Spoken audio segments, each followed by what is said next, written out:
So the next piece of our prompt formula is the most important. It's the actual task, the true instruction. What is the question or the thing we want answered? Respond to this email. Improve this short story. Write a JavaScript function that generates prime numbers. Write me a cover letter. Suggest a restaurant to eat at in Paris. There's, whatever the task is, we have an actual task in the prompt.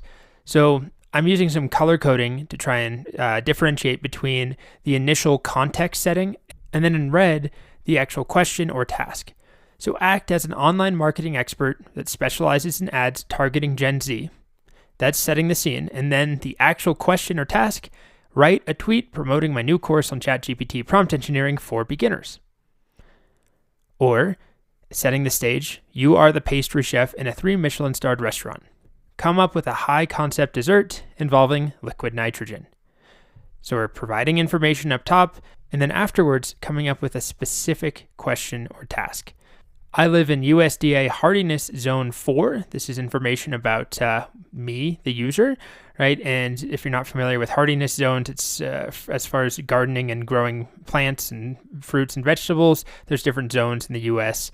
That are based on how much snow and frost and temperature and a whole bunch of stuff. Anyway, I live in Zone 4. Generate me a list of dates when I should start specific vegetables as seeds and when I should transplant them outdoors. So we have the task, and then we had information up top about me this time. One more example, act as a middle school geography teacher. Write a quiz with 4 multiple choice questions about the countries of South America.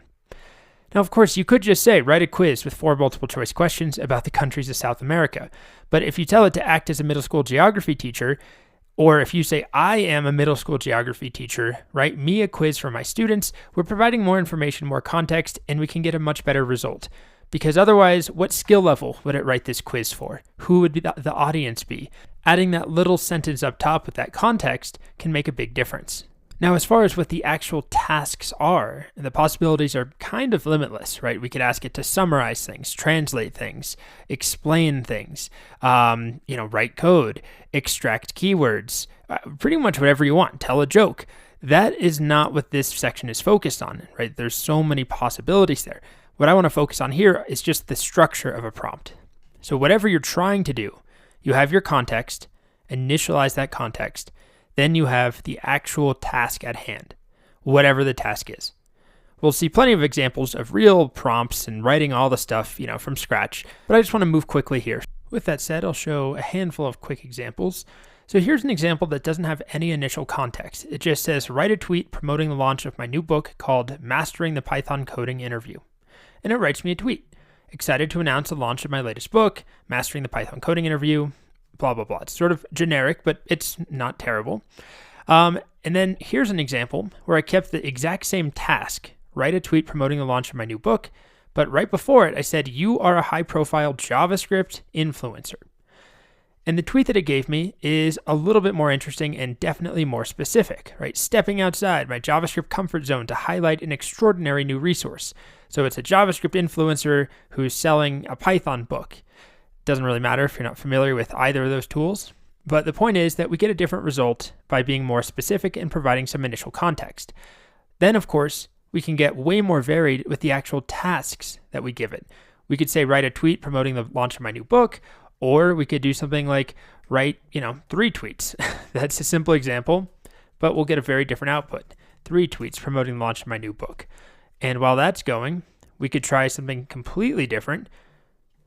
Write me a script for a 30-second TikTok video to teach people about, let's say, JavaScript variables and let versus const. So same initial context, you're a high-profile JavaScript and coding influencer, very, very different task. And we'll see how it does. By the way, here's our 3 tweets.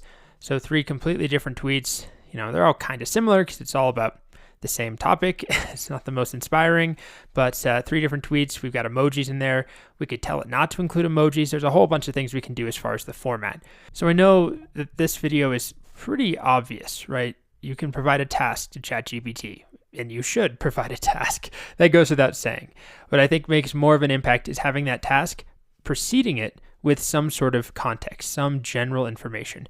And here's the TikTok script that it wrote for me. Not too bad.